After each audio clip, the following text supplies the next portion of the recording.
Okie dokie. Quick, just couple things. I thought this was just sort of a neat visual tool. I realized too that because of the light and whatever that it's super hard to see what this is. This is a grouping of the Psalms by category. So like by the type of psalm that it is. There in the blue in the top right are Psalms of Lament. Top left, the red, are Psalms of Praise. Those two dominate the book of Psalms just on their own. Now there are some Psalms that don't fit neatly into categories. We've seen a few of those. But the ones that that fit easier into groups, this is sort of a good collection of them. They're right in the middle in the gold. I believe those are wisdom psalms. Some people would call them Torah psalms as well because they're about the Bible itself. They're also, what's neat about this picture, the size of the circle is the length of the psalm. So the bigger the circle, the longer the psalm. And so obviously the big one right in the middle is 119. And then you can kind of see there are some other big ones. 106 and 105 are quite large in the praise category and so on. But this is just sort of a visual representation. If you read Psalms, here's what you're going to see. Predominantly, you're going to see lament. And I think it's telling. Psalms is about, in addition to a lot of other things, people trying to relate to God and relate to the world around them. And the world around them stinks more often than it's not. And so you see laments predominate the book of Psalms. But what's interesting is as you move through the book of Psalms, lament gets less and praise gets greater. So you can't really see the text here, but the bottom center, the group right in the center at the bottom is book 1. So book 1 of the Psalms will be 1 through like 42, I think it is. Mostly laments. As you work your way around counterclockwise to the right, in the bottom right is book 2, still a lot of lament. Book 3 is kind of a mix. Book 4 is, a little bit less, and then book 5, there's almost no lament. There are a couple of blue circles in here, but once you hit book 5, the subject matter has changed. And people have said this about going through Psalms, is that it starts with lament predominantly and then moves towards praise. In fact, the last few chapters of Psalms are entirely praise. The book ends on a high note. But we aren't going to get to do that, at least not this year. Maybe in 2115, we'll get to 150. I will not be leading that study. Okay, someone else will have to take up the mantle there. Let's read it together. Psalm 21. This is out of the English Standard Version. If we could get a volunteer, we'll go, let's say 1 to 7 and then 8 to 13. We'll just split it into halves. Okay, so the first 7 verses, David's going to do that, and then someone be ready. Kendrick will have the last half. All right, go ahead. Lord, the king finds joy in your strength. How greatly he rejoices in your victory. You've given him his heart's desire and have not denied the request of his lips. For you meet him with rich blessings. You place a crown of pure gold on his head. He asked you for life, and you gave it to him, length of days forever and ever. His glory is great through your victory. You confer majesty and splendor on him. You give him blessings forever. You cheer him with joy in your presence. For the king relies on the Lord. Through the faithful love of the Most High, he is not shaken. Okay, verse 8. Your hand will capture all your enemies. Your right hand will seize those who hate you. You will make them burn like a fiery furnace when you appear. The Lord will engulf them in his wrath, and fire will devour them. You will wipe their descendants from the earth and their offspring from the human race. Though they intend to harm you and devise a wicked plan, they will not prevail. Instead, you will put them to the fight when you aim your bow at their faces. Be exalted, Lord, in your strength. We will sing and praise your might. Okay, very good. Thank you both. David, that's the Christian Standard Bible, right? Is that the NIV, Kendrick? The All Christian. So the HCSB. So very, very similar. The only reason why I asked that was it mentioned, you said verse 9, I think it said fiery furnace, right? And I hadn't read that phrase, but you can probably imagine what flies into your head when you hear the phrase fiery furnace, right? It's Daniel, right? Daniel and his friends being thrown into the furnace. But it's a great visual image for verse 9, right? What's God going to do with the enemies, or what's the king going to do with God's enemies? He's going to do the Nebuchadnezzar thing, right? They're going to be burned up. The ESV says a blazing oven. It's certainly something that fits the pictures of fire and judgment being connected together. Jesus, of course, used that. Yeah. Did you say this was a trust psalm? I had this as, I don't remember, a royal psalm. Okay, because the diagram showed it, I thought it was a trust. I thought it was a Thanksgiving, but Let's see. Okay, so it's right it's there. orange down here on this one to the Right there. right. Is it on the right, orange? It's orange, isn't it? Or whatever that color Oh, is. now I can't see. Orange is the one. Right, Right there. right there. Yeah. Okay, so this is organized by book. So like book Yeah. 1 of the Psalms is 1 Oh, through okay, that's 40 the one. something. Okay. Yeah, I looked at the wrong orange. right. The So, left hand. so this one's by theme and this one's by where it is in the So it's a Psalm. royal? Yes. And the reason for that is it mentions things that are often mentioned in royal psalms. The word anointed, I don't think, is in the psalm. It was in Psalm 20. That's an often used word for royal or songs about the king. But you do see the word king. And then in verse 3, a crown is put on the head of this king, right? So that sort of lends itself towards understanding it from a royal perspective. In terms of the time of its writing, the psalm doesn't say. It only mentions that it's to the choir master and that it's of David. Again, there's always the old classic argument, did David write it or is it written in the style of David? I think it's a silly discussion. David seems to have written this. He certainly would have known the situation. In terms of when, though, there was one interesting passage. You can leave your marker or your book there. 2 Samuel 12. No, it's not 2 Samuel 12. Is it? Yes, it is 2 Samuel 12, I think. Yeah, it is. Okay, sorry. I see 2 Samuel 12 and I'm like, this isn't about Nathan and David. It's the end of the chapter. All right, bear with me. 2 Samuel 12, Joab fights against Ramah of the Ammonites and takes the royal city, so captures the capital. Joab sent messengers to David and says, I have fought against Rabbah. Moreover, I have taken the city of waters. If you skip down to verse 29, David gathers the people together, went to Rabbah, fought against it, and took it. And he took a crown from their king, from his head. The weight of it was a talent of gold, and it was a precious stone, and it was placed on David's head. So some have taken the idea of God having set a crown of fine gold on the head of David as a reference to what happened here. It's a possibility. David could have very well had his own crown. We don't know. He was crowned king long before this. Whether he had an actual physical crown, who knows? And it's really immaterial. But at least this fits the occasion for the psalm. So we mentioned last week in Psalm 20. Psalm 20 was a royal psalm. But remember what we said the setting seems to have been for the psalm? Like, what was the occasion for Psalm 20? Say that again. It was sort of speaking to each other, David and the people. Yes, so there's kind of the people speaking to David and David speaking back and so on. What was the occasion for that speaking back and forth? What were they getting ready to do, seems like? What's that? Knowing a king, or a king was like taking over. Sort of. The king's already in charge, right? Remember we talked about, it seems to be almost something they did before battle. Like we're getting ready, I don't want to call it a pep rally, but that's sort of the idea, right? It's we're getting ready to go fight, and the people are pronouncing blessings on David, and David responds by saying, it's God who blesses me, and God who has the credit for the victory, and so on. If Psalm 20 is written about a situation that is before a battle, Psalm 21 seems to be written afterwards. Because it's not talking about what will happen, it's talking about what has happened, right?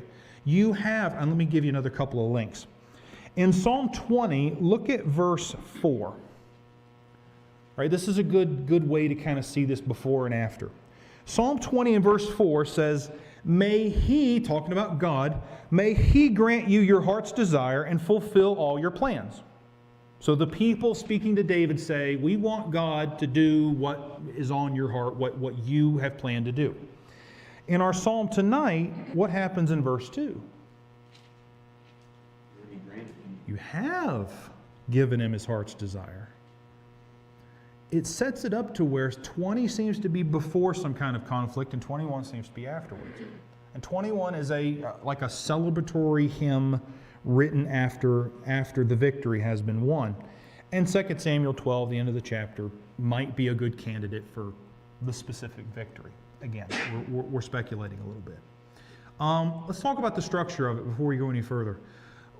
How would you break the psalm up? What does it seem to be doing as you kind of look at it from beginning to end? And it's interesting that the division in the two readers kind of almost set up the two halves here, right? What's going on in the first half? What's going on in the second?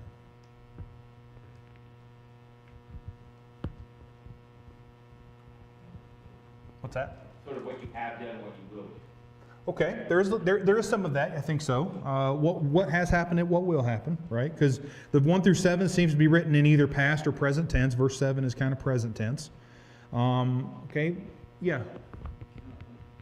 A bit more positive in the first half and more negative in the second half. Certainly. Blessings, riches, gold, victory, splendor, blessings, joy in the first half, and then in the second half, engulf them in his wrath, fiery furnace, devour them, progeny from the earth. Yeah, it's like that situation. It's like, wow, that escalated quickly, right? It's like we were doing well, and then burn. You know, but that's kind of what happens. Now, you mentioned that it's sort of a positive and a negative thing, right? The entire psalm is positive for the people saying it, right? The entire psalm is something that God's people on God's side would want to have happen. They would want their king to receive a crown of gold and be given long life, because you remember, long life is stability, and stability is peace, right? We don't want to have a king every other year.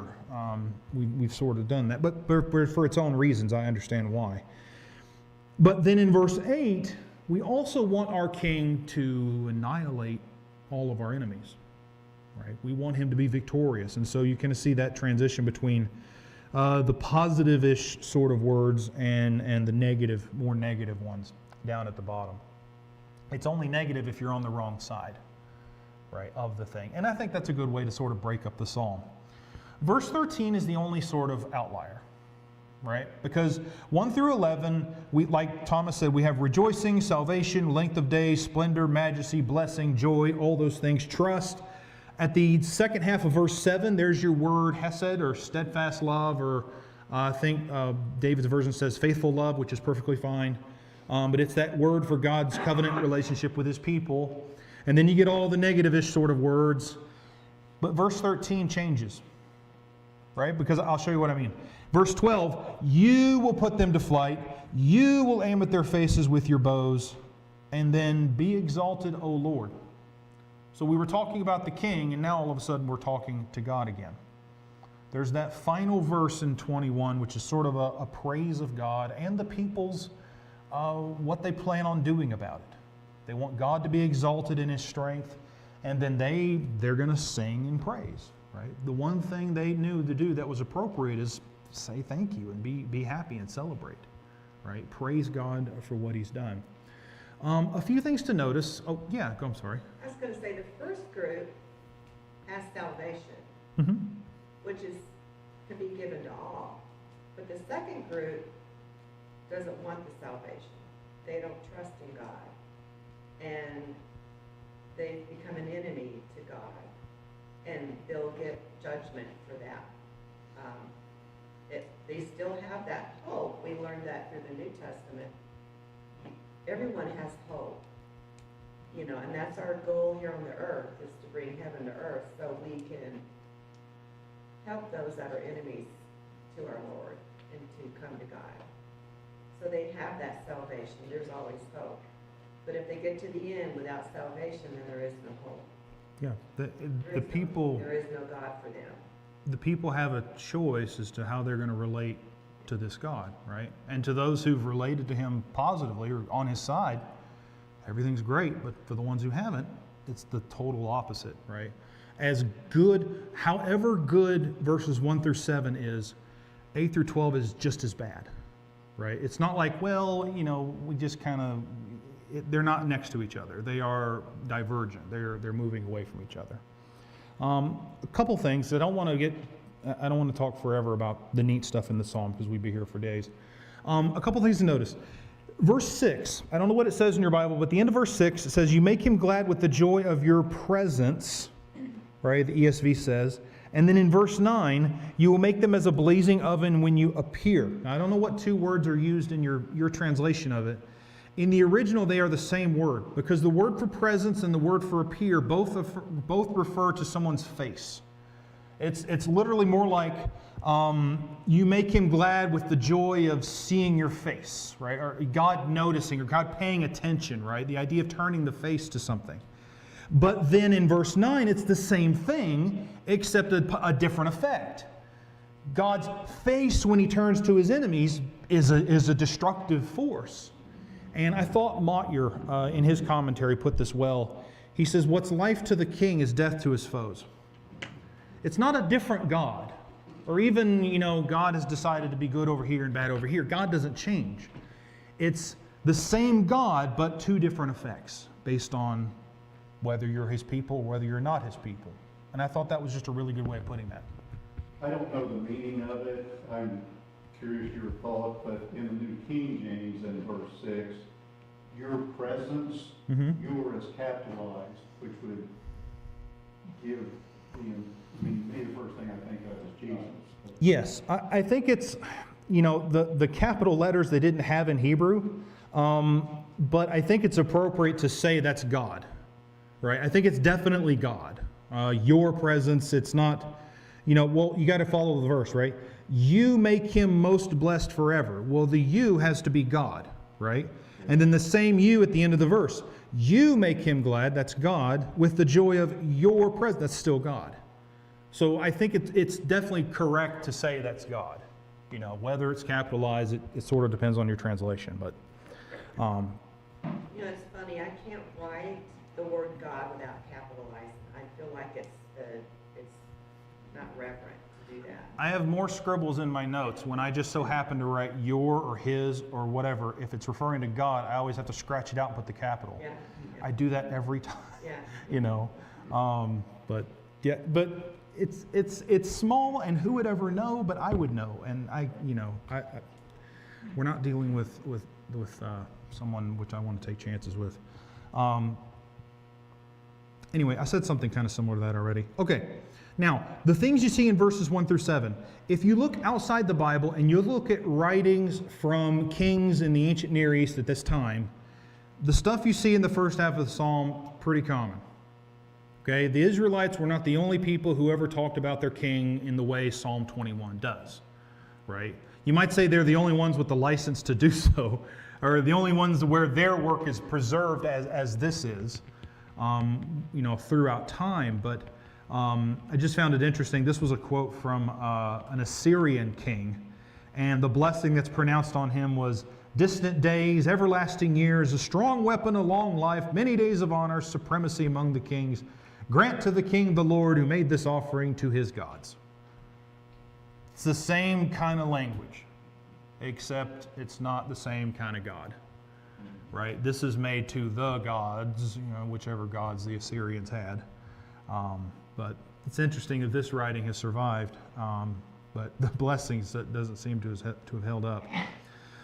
If you look at the Jewish writings, the traditions, they even regarded this as referring to the Messiah. Specifically, verse 5, you gave to him even length of days forever and ever.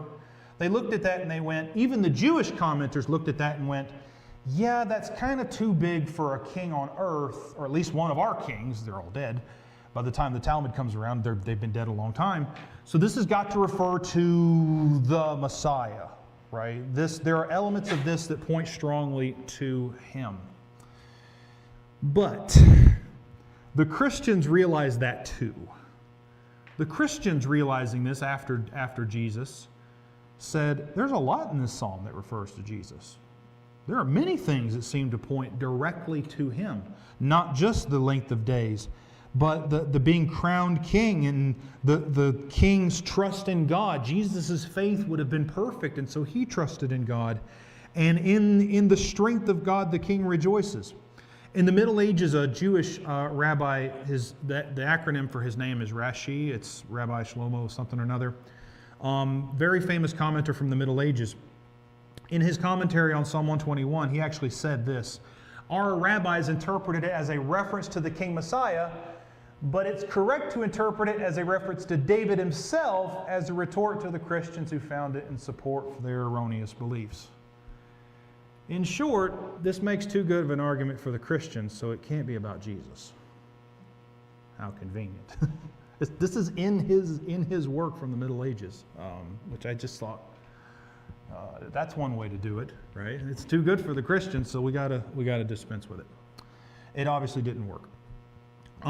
Okay, lessons the Israelites should have taken from this in their reading. When we read Scripture, we of course want to try to see it from their angle first. Okay, they would have obviously have said this probably in David's presence, and most certainly in and around kings after this point. Okay, so this would have been used.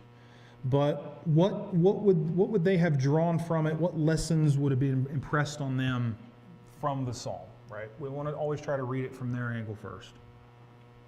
Right, what would you say? Yep. This is kind of a when times are really good kind of psalm. It is. Things are going well when you're saying this stuff. You know, we don't think about this with some of the later kings we're going to see. Mm-hmm. Yeah, this is like, well, like you said, when times are good, specifically when you've won, right? When you've had success in battle, this is the sorts of things, you know, you want to say. We want our king to keep going. We want him to obviously have rich blessings, and, you know, whatever he's been trying to do has been successful. So yeah, definitely, it's a good times kind of psalm. I think it would have been in a situation where they anticipated these things actually happening, coming to fruition because God was with them. Yeah. And their chosen one, if it's David, would have been God's chosen warrior to go into battle. And so I think they're saying these things in full expectation of them coming. So Certainly, and that's why I like the way it's situated in Psalms just after Psalm 20, because you get a before and an after, right? Mark, did you have a? Oh, okay. Thought I saw a wave. One of the big things you take away from this, if you're an Israelite and you're hearing this, I can imagine, you know, maybe you've never been to Jerusalem and you come into town and we've just had a big victory and you hear this psalm sung or read, or maybe you hear it read in synagogue later. It would impress on you, I think, the idea that it wasn't really the king who won. The king was there, and you might say he was holding the sword or he was on the horse, but who really won the battle, right? And that, I think, would have been an overwhelming emphasis. In verse 2, verse 1, O Lord, in your strength the king rejoices. I mean, Saul can be a head taller than anybody, but he doesn't win anything without God, right? Nobody's going to have victory unless it's God that brings it to him. And so you can see just that part emphasized throughout 1 through 7. And I don't think I put this on the list, but the whole psalm isn't about what has happened, but what will. It's like saying we won, but it's not quite over yet. God will continue to win, right? He will continue to find the enemies. He will continue to swallow them up. Even though they've kind of retreated into their cave and now they're looking for a way to counterattack, even that will be handled by God. Just something else I happened to notice on the way through. When you're talking about God's anointed one, the word Messiah is not used in the psalm, but certainly the idea of this anointed king is God will be victorious through the person he has chosen.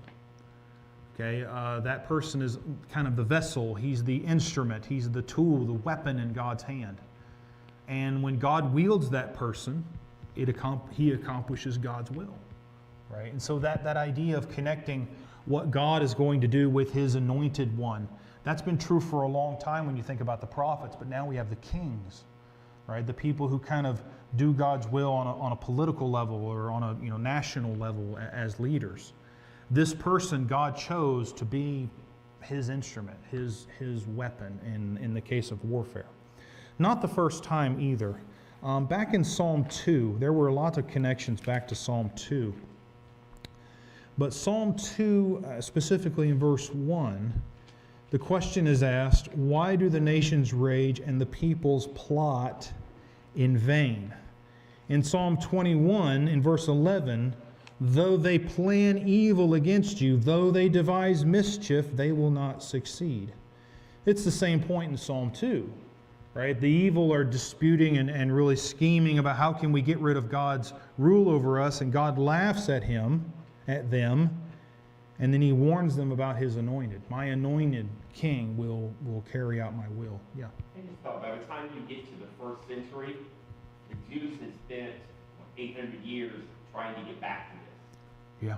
They hadn't mattered since then. Been a while since they'd had Yeah. this. And their entire, seems like their entire purpose in life was to get back to this. We want to get back to where people are scared of our king, not the Roman king. And the closest thing they've had to that by the time of the first century is the Maccabean revolt, which is just basically, they just managed to retake Jerusalem. They're not the power that they were, right? So yeah, it's a good point. By the time the first century rolls around, they've been waiting a long time on this kind of stuff, right? And you can imagine the kind of interpretations they would be trying to make for this, right? Looking for whomever this is. I also want to do Psalm 10 and verse 2, that same idea of the wicked scheming against God, right? In arrogance, the wicked hotly pursue the poor. Let them be caught in the schemes they've devised, right? I remember you watched Saturday morning cartoons, and I think it was I don't remember if it was Thundercats or which one it was, but the evil guy was always back in his lair, right? There was always a fortress or a castle or something where the evil guy would go and he'd make his plans and he'd always have the evil voice. And then by the end of the episode, right, everything was fine. But the episode always began with the evil guy with, in planning and plotting. It's just interesting. It's a super old idea, right? The wicked do this. And God, through his anointing, will be victorious over that person. If you're an Israelite, and God is the one who empowers his king, then your trust better not be in the king himself. Because what if the king is Ahab? Right? What if the king is Manasseh? The king might not be the person described in Psalm 21, so your hope better be higher than that. It's tempting to follow your king. It's easy to follow him when he's victorious and all is going well, but what if it's not? Right. The trust has to be one level higher than that. The reason why they win is because of verse 7. The king trusts in the Lord. Right? If the king trusts in God, then where would that leave all of us regular people? Well, we better follow suit, right? And how sad it was that so often the king did not trust in God and the people followed that too, right? The sheep will go where they're led. Right? And when the king goes poorly, so do they. There have been a lot of petitions made in Psalm 20. There was a lot of requests that the king would be answered in his day of trouble, that he be sent help from the sanctuary, that his offerings be remembered, that his heart's desire be granted, that they could shout for joy over salvation and fulfill all the petitions. After all of that happens, there's only one thing you need to do, which is say thank you. There needs to be praise. There needs to be thankfulness expressed for what God has done, right? How callous would you be if you beg God for victory, and then when it happens, you go, okay, cool, we're gonna head out, right? We're gonna go back home. We've had fun. No, there's got to be some recognition that God was the one who did this, and He's to be praised for that. I like the way Psalm 21 ends. They're exalting, or they say of God, "Be exalted, O Lord, in your strength." Right? There's that affirmation that they are going to praise Him. Also, when God judges the wicked in 8 through 12, it's not like, well, they just didn't know what was going on. Well, they were just ignorant, right? They didn't know any better. 8 through 12 give you the impression of the wicked that they know precisely what they're doing, right? It's not just the nameless, faceless, person who has no idea who you are, but God shows up and judges them. The right hand would find out those who hate you. Right? They know who you are, and they do not want to be part of you. They don't want to be a part of God's people. You keep going. They plan evil against you and devise mischief. The wicked know what's going on.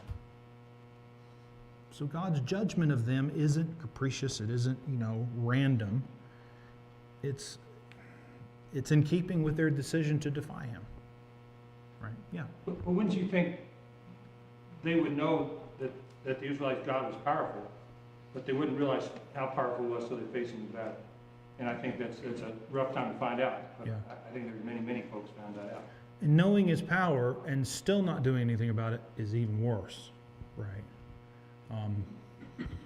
You knew, but you didn't do anything, right? You had every opportunity, and you chose to trust your gods or trust your leader, whomever that is, right? And so, yeah, the judgment is rightly rendered. Okay, applications for us. Man, I'm running out of time. I don't know what it is this week. Something has happened to the clocks. I've lost like 3 hours a day. Like, I'm working, then I look up and it's time to go, and I'm like, I just got here. And we just started talking about this. Anyway, may not feel that way to you, but up here it's a time warp, okay?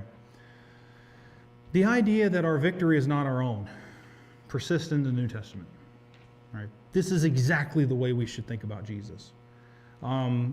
Do we have to choose to follow God? Yes. Do we have to obey the instructions we're given? Yes. Is the victory ours? Absolutely not. Right? On the day, on the final day, we will not be praised because victory was because of us. That's not how it works. The victory will always and ever be because of God. He gets the praise. He gets the power for that. I think about Romans, I won't read all these, but I think about Romans 7 specifically. Right, they're towards the end of that chapter. Oh, now my Bible won't work. Yeah. Thanks be to God through Jesus. Well, verse 24, wretched man that I am, who will deliver me from this body of death? Thanks be to God through Jesus Christ our Lord.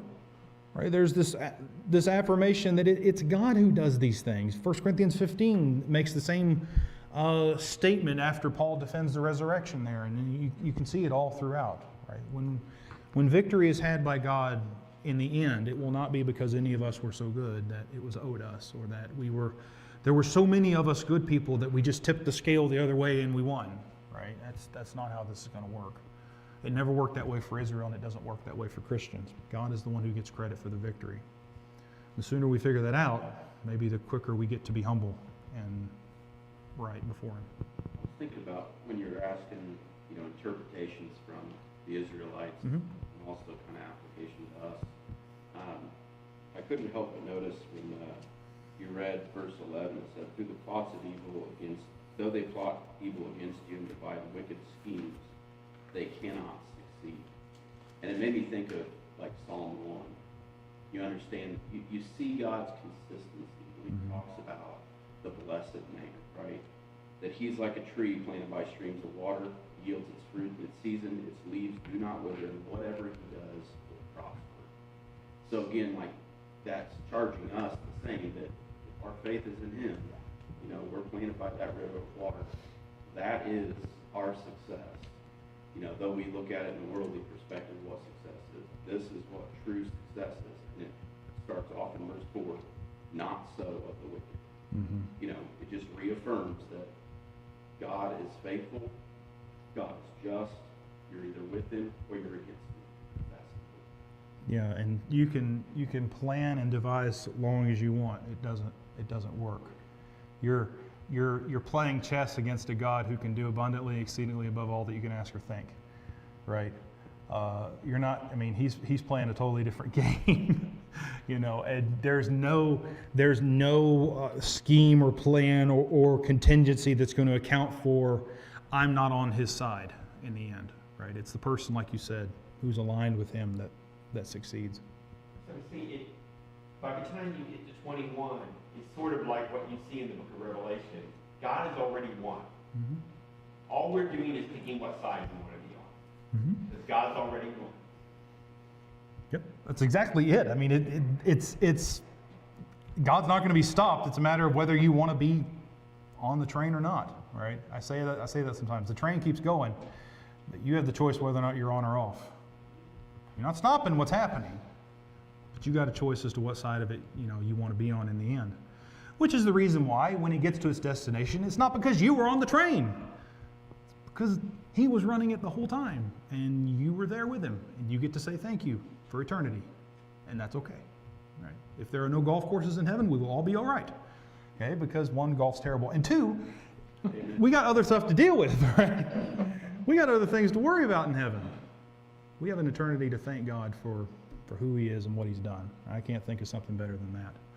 And speaking of the victory of God's King, I don't want to take that lightly, but I can't believe I just almost skipped it. Isn't that the way Jesus is described in 2 Thessalonians 1?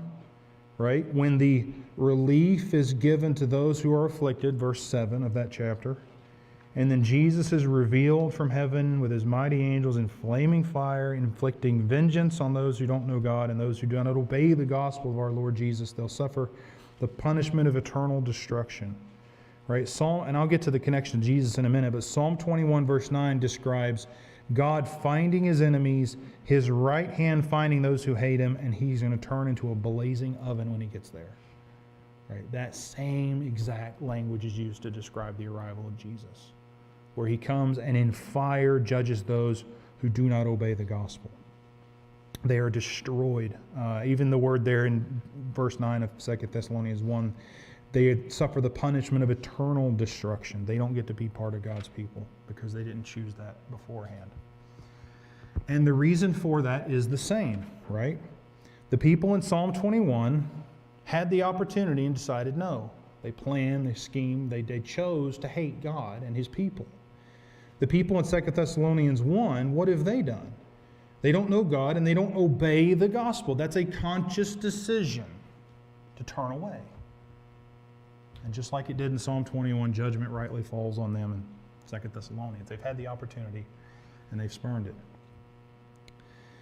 And I say this because of myself primarily. I'm really in the habit of making requests of God without always thanking him for the outcome. And sometimes it's just, human memory fails, and sometimes it's just I'm just not diligent enough, right? I don't know that I could ever keep up with everything God's done, and it might be impossible, but I feel like I can do better personally, right? Of imitating what you see in Psalm 21, which is, 20 and 21 together, which is making requests and then being thankful and recognizing those things when they're given, right? Even down to what we might say are the small blessings. They're not small if you don't have them. Right. So anyway, something to think about. All right. Connecting this to Jesus. Does anybody want to give one before I just go on for the next hour? I don't have an hour. I have 5 minutes. All right. Anybody want to take one before I get to it? A connection to Jesus from Psalm 21 that you noticed. Something in the psalm that reminds you of something about Jesus. Yes. Jesus is identified as the Most High. And the Most High is addressed here in this psalm. Through the hesed of the Most High, he'll not be moved. We've said this in other psalms, but Jesus is identified with Yahweh in the New Testament, right? Repeatedly. And so anytime you see reference to that, there's always a connection to Jesus. All right? We mentioned this just a second ago. When you talk about victorious conquest of enemies, specifically through fire, that's squarely describing Jesus, right? We read 2 Thessalonians 1, that reference. Revelation 19, this is our rider on the white horse, right? With his robe coated not in his own blood, but in the blood of his enemies, right? Victorious, conquering king. The 4 horsemen in Revelation, the first horseman is on a white horse given a sword to conquer, right? That's describing the Messiah again. Those images aren't super popular, but they're biblical. Right. Mark, did you have a comment? I was just going to say verse 4, the idea of living forever and ever. Absolutely. I hope that one's next. It is here, right? The idea of length of days forever and ever, like we mentioned earlier, even the Jews recognized that had to do with the Messiah. And Jesus obviously is going to fulfill that role. Specifically, that idea of the eternity of Jesus. Revelation chapter 1 and verse 17, you remember Jesus, of course, issues this to John directly. Revelation 1 verse 17, when I saw him, when John saw Jesus, I fell at his feet as though dead. But he laid his right hand on me, saying, Fear not, I am the first and the last and the living one. I died, and behold, I am alive forevermore, and I have the keys of death and Hades. Right? So when Psalm 21 describes God's anointed king being given length of days forever and ever, it obviously couldn't have been completely true for David or any earthly king. It's one of those things we've talked about before in Psalms, that the language is too big for anybody but the Messiah. But when Jesus comes and he fulfills that, there we have it, right? He'll be the one. Yes, sir. What are your thoughts on verse 7?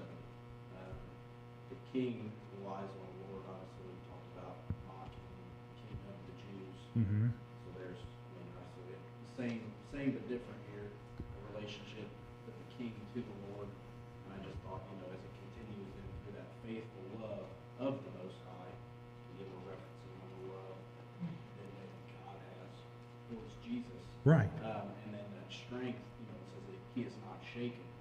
Think about all the times that we read that Christ was firm, not shaken, Yeah. because of his, again, the faithful love that he He had stayed. from the Father.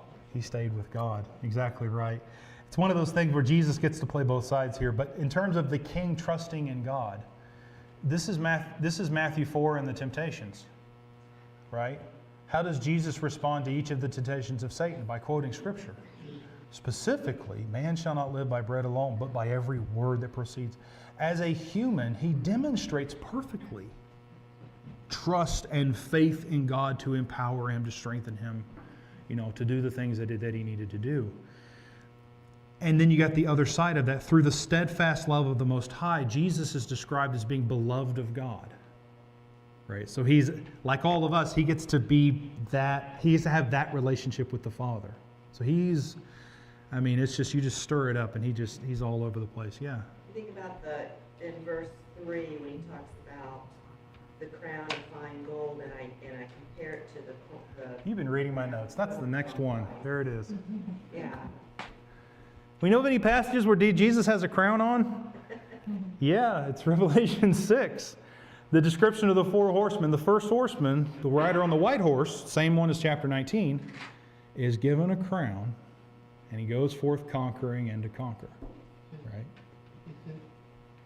That's an interesting comparison when you think about the only crown that he wore on earth was a crown of thorns. Yeah.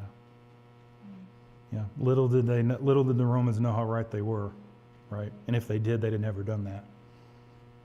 But the same argument's made to the Jews, right? They crucified the Lord of glory. They didn't know what was the fullest of what was going on. But yeah. They called him King of the Jews. He was King of the Jews. They put that robe on him. Yep.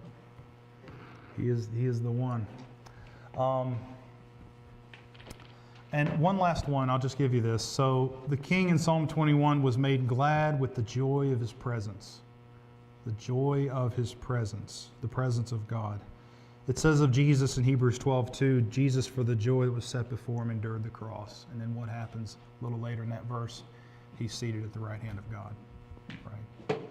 The expressions of blessing in Psalm 21 are fulfilled in Jesus. Right? Things that were too big even for David. Yes, sir. So yeah, it reads interestingly if you switch it around and you look at the Lord, the King finds joy in your strength. If you read it from the point of view that the Lord is talking to Jesus and the King is God, it's that he finds joy in the fact that you overcame, that your victory brings him great joy. Yeah. There's so much more there. Of course, the king's going to be a blazing oven. Jesus talked about burning up the chaff with unquenchable fire. Or rather, John said that of Jesus, but it still works, right? Okay, Psalm 22, everybody but Dennis, read it. Read it again, maybe. There's a lot there, and we're going to do our best with it in a single class, all right? But thank you for your comments and for reading ahead. Look forward to talking about that with you next week.